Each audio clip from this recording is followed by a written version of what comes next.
From my earliest memories, I knew nothing but the hardships of life in Egypt.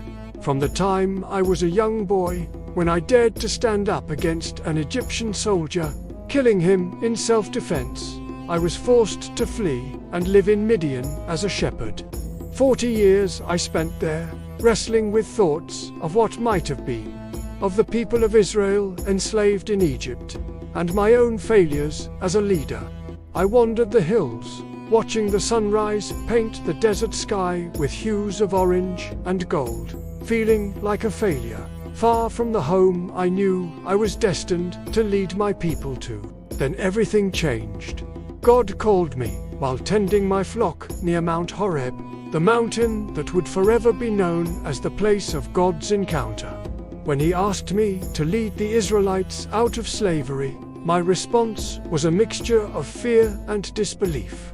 My own people would not accept me as their leader, much less bow to the mighty Pharaoh.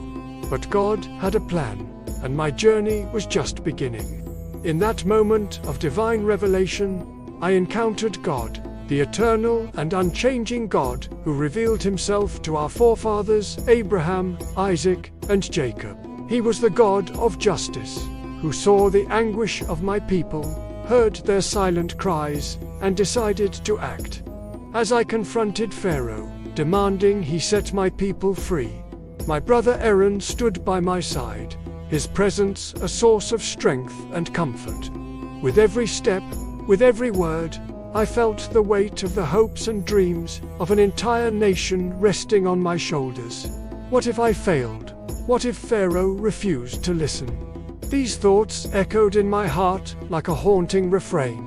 Yet I persevered, driven by the conviction that God was with me. The plagues that followed were a testament to the awesome power of the God I believed in. As the Nile turned to blood and frogs and lice infested the land, as flies buzzed relentlessly and livestock fell ill, I saw the fear dawning on Pharaoh's face, but also his stubborn refusal to yield. Still, I continued to speak God's words, undeterred by the increasing danger that surrounded me. After each plague, Pharaoh retaliated, making life harder for the Israelites, beating them, forcing them back into their hopeless existence. But with each setback, my resolve grew stronger. When the darkness fell over Egypt, enveloping the land in shadows for 5 long days, I saw fear grip Pharaoh's heart. Finally, he agreed to let us go. But even then, he did not do so willingly. It was after the last, and perhaps the most devastating plague, when the angel of death claimed the firstborn sons of Egypt, that we were finally freed. That night, as we fled from the advancing Egyptian army, the full weight of my responsibility crashed upon me. The lives of countless men, women, and children all looked towards me for guidance. At the edge of the Red Sea, facing the relentless pursuit of Pharaoh's chariots, I knew that the final test was upon us. When the waters of the Red Sea miraculously parted, allowing us to escape, I experienced a profound sense of awe and gratitude. Witnessing this divine intervention firsthand, I knew that we were truly under the protection of the Almighty. As we walked through the parted waters, the walls of water towering on either side, I saw the Egyptians pursuing us, their chariots pounding the sand, determined to reclaim what they believed was theirs. In that moment, I understood the full scope of the danger we were in. But as the waters crashed back, engulfing the pursuing army, I also witnessed the awesome power of the God we served. This was not merely a victory over the Egyptians, but a triumph of good over evil, of faith over fear. Having successfully crossed the Red Sea, my heart swelled with a mixture of relief and elation. I looked back and saw the receding waters, realizing the full extent of the miracle we had just experienced. In that moment, I understood that we were not only free from slavery, but truly blessed by God. With the immediate danger past, I turned my attention to leading my people forward. As we journeyed through the wilderness, the reality of our situation began to sink in. We were no longer under the protection of the Egyptian pharaoh, nor the familiar boundaries of our homeland. Instead, we found ourselves alone and vulnerable in the vast and unforgiving wilderness. These trials tested not only our physical endurance, but also our faith in God and in me as their leader. But I persevered, drawing strength from the belief that we were guided by divine providence. As we faced each challenge, I worked tirelessly to guide and support my people. Every time hunger threatened to consume us, I looked to God for help. And each time He provided, when the Israelites complained bitterly about the manna, saying they longed for the food they had in Egypt, I reminded them of God's goodness. I told them the story of Joseph and his brothers, how their own envy had led to Joseph's enslavement in Egypt, only to have him rise to become the savior of Egypt and eventually reunite with his family. I urged them to trust in God's plan for them, reminding them that the hardships we faced were temporary and that the promised land, a land flowing with milk and honey, awaited them. When doubts and fears crept into their hearts, I shared the stories of our ancestors, how they had overcome seemingly insurmountable odds to reach the point where we now stood on the edge of freedom. Each day brought new challenges, but I faced them head-on, drawing wisdom and strength from the stories of our past and the promises of our future. Through it all, I held fast to my faith, knowing that we were not alone in the wilderness. God was with us, guiding our steps, sustaining our spirits, and preparing us for the great nation He had destined us to become. Our journey was fraught with moments of despair, when hunger, thirst, and fatigue threatened to overwhelm us. Yet even in those darkest hours, I found solace in the stories that had been passed down to me, tales of courage, faith, and resilience that had sustained our people through countless hardships throughout our history.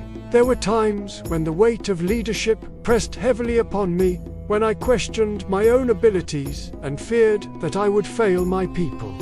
Yet I drew strength from the stories of our ancestors, men and women who had shown extraordinary courage and faith in the face of adversity. Their stories became my inspiration, reminding me that I, too, could overcome any obstacle if I held fast to the belief that God was with us. Looking back, I realize that our journey was not just about escaping slavery or conquering new lands. It was a journey of self-discovery, a process of becoming a nation through the shared experiences of hardship, faith, and ultimately, freedom. In the end, when we stood at the edge of the promised land, ready to enter the land that God had prepared for us, I knew that we had not only survived, but thrived. We had grown from a scattered and fearful group of slaves into a united and hopeful nation ready to claim their birthright. As I prepared to pass the mantle of leadership to Joshua, my heart was filled with a deep sense of pride and accomplishment. I had led my people through the wilderness for 40 years, and we had emerged not only intact, but stronger and more unified than ever before. During our stay in the wilderness, we built the tabernacle. This was more than just a tent or a shelter. It was a symbol of our faith, a tangible representation of our covenant with God. Within the tabernacle were the Ark of the Covenant, the table with the showbread, the altar with its burning incense, and the menorah perpetually filled with oil. Each object had its place, its purpose, and its significance in our worship and our relationship with God. The tabernacle was not just a place of worship, it was the dwelling place of God among us. It was a reminder that He was with us in the wilderness, guiding and protecting us. Every morning when the sun rose over the desert sands, casting its warm glow over the tabernacle, I felt a renewed sense of purpose. I saw the dedication and skill with which my people had created this sacred space. and I knew that we were not alone in the wilderness. As the generations passed, and I watched the Israelites born in slavery, gradually replaced by a new generation born in freedom, I felt a deep sense of responsibility to guide them, to teach them the stories and traditions that had shaped our people into who we were. I told them about the Exodus from Egypt, the plagues, the parting of the Red Sea, and the hardships we endured to reach this point. I also taught them the laws and commandments that God had given us, reminding them that our freedom came at a great cost, and that we must always remember the sacrifices made to secure it. Looking back, I realized that it was more than just a duty. It was a privilege to be able to share these stories and teachings with the next generation, to ensure that our history, our culture, and our faith would endure. It was a way to keep the memory of our past alive and to pass on the torch of freedom and faith to those who would carry it forward. Through storytelling, through teaching, and through example, I tried to instill in them the values that had sustained us through the wilderness: faith, courage, unity, and an unwavering commitment to justice. Watching the new generation grow, I saw the seeds of faith and hope take root and flourish. I saw them celebrate our festivals, observe our traditions, and learn the stories that had shaped our identity. Knowing that they were carrying forward the legacy of our people gave me hope for the future of the Israelites. My journey was far from over. I still had to lead my people into the promised land, help them settle and establish a nation based on the principles of faith and justice. But as I looked out over the vast landscape that stretched before us, I knew that we had come full circle. The desert, which had once seemed like a desolate and unending wasteland, now represented our freedom, our resilience, and our potential for greatness. It was here, in this land, that God had promised to our ancestors that we would finally be able to build a society that was truly our own.